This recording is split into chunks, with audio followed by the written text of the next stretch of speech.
बेचारा 5 नमाजें पढ़ाता है, सारी जिंदगी बच्चों को अलिफ बा ता सा पढ़ाता है, वो बेचारा सारी जिंदगी पीर बन ही नहीं सकता। पीर उसने ही बनना है जिसने 1.5-2 महीने गुसल नहीं करना, उसी ने बनना है जिसने कुछ 4-5 किलो लोहा उठा लेना है। कोई म्यार बनाओ। शेखुल हदीस ऐसे हैं जिनको मैं जानता हूं, बेचारों की बेटियों की शादियां नहीं हो सकी, पैसे कोई नहीं, और तुमने गवैये और नाथ खां अमीर कर दिए, जो जाके गवैयों के पास सोर सीधी करके तपला सरंगी पे वो तुमने अमीर कर दिए, करोड़पति कर दिए। वो जाली पीर जो दुआ तक नहीं जिसे मांगनी आती, वो खरबपति है। और मस्जिद का इमाम बेचारा रो रहा है कि चलो कहीं से पैसे आ जाए तो मैं भी बच्ची की कहीं निस्बत कर दूं।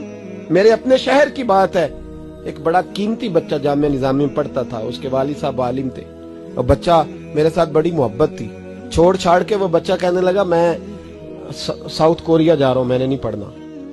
दूसरे तीसरे साल से छोड़ गया। उसके अब्बा ने मुझे फोन किया कि आपसे बड़ी अकीदत रखता है, आप इसको समझाएं। मैंने फोन किया, मैंने कहा बेटा तू पढ़। कहने लगा हजरत साहब अब्बा जी 35 साल मस्जिद में रहे हैं, मेरी बहनें इस तरह की हैं कि शायद कभी गैर महरम को मेरी बहनों ने भी ना देखा हो। तीनों की तीनों कुरान की हाफिज़ा हैं, फाजिल अरबी अदीब अरबी किया, सारा दिन कुरान पढ़ती हैं। थक गया मेरा बूढ़ा सफेद दाढ़ी वाला आलिम बाप रिश्ता ढूंढते पर रिश्ता नहीं मिला, क्योंकि हम मस्जिद की छत पे रहते हैं। एक बीबी रिश्ता देखने आई थी, और जब वो छत पे चढ़ने लगी, रिश्ता दिखाने वाली उसको लेके आई, छत पे चढ़ने लगी तो चढ़ते चढ़ते कहने लगी ओहो ये मस्जिद में रहते हैं, मेरा बेटा ससुराल आएगा तो दोस्तों कहां बिठाएगा, मैंने नहीं करना रिश्ता। कहते हैं मिन्नत की मेरे बाप ने कि छत पे जाके देख तो ले। कहने लगी ना भाई रिश्ता नहीं करना।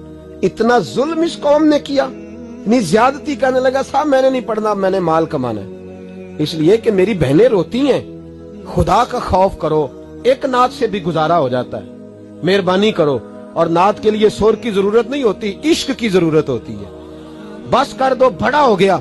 मदारस के बच्चों को वो रोटी खाने को मिलती है जो मैं और आप खाएं तो बीमार हो जाएं, जो मदारस के बच्चों को रोटी खाने को मिलती है।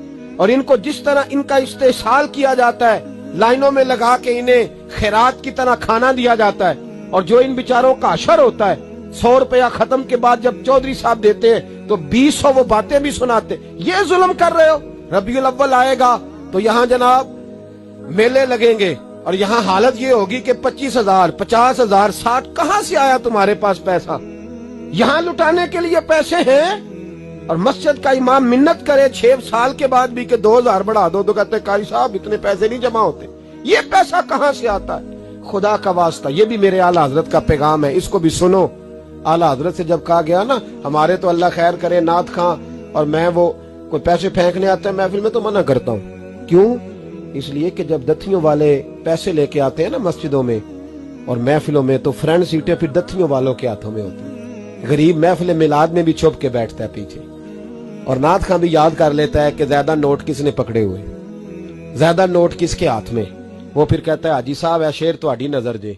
मैं क्या बदबख्ता, नबी पाक दे नाम दा शेर भी बंदे दी नजर हो सकता है, जिसमें हुजूर की तारीफ हो रही हो, बंदे की नजर किस तरह हो गई? शर्म करो, डरो अल्लाह ताला। सिर्फ दौलत की खातर ये भी फिक्र रजा है, करूं मद है अहले दुवल रजा, मैं करूं मद है अहले दुवल रजा, पड़े इस बला में मेरी भला, मैं गदा हूं अपने करीम।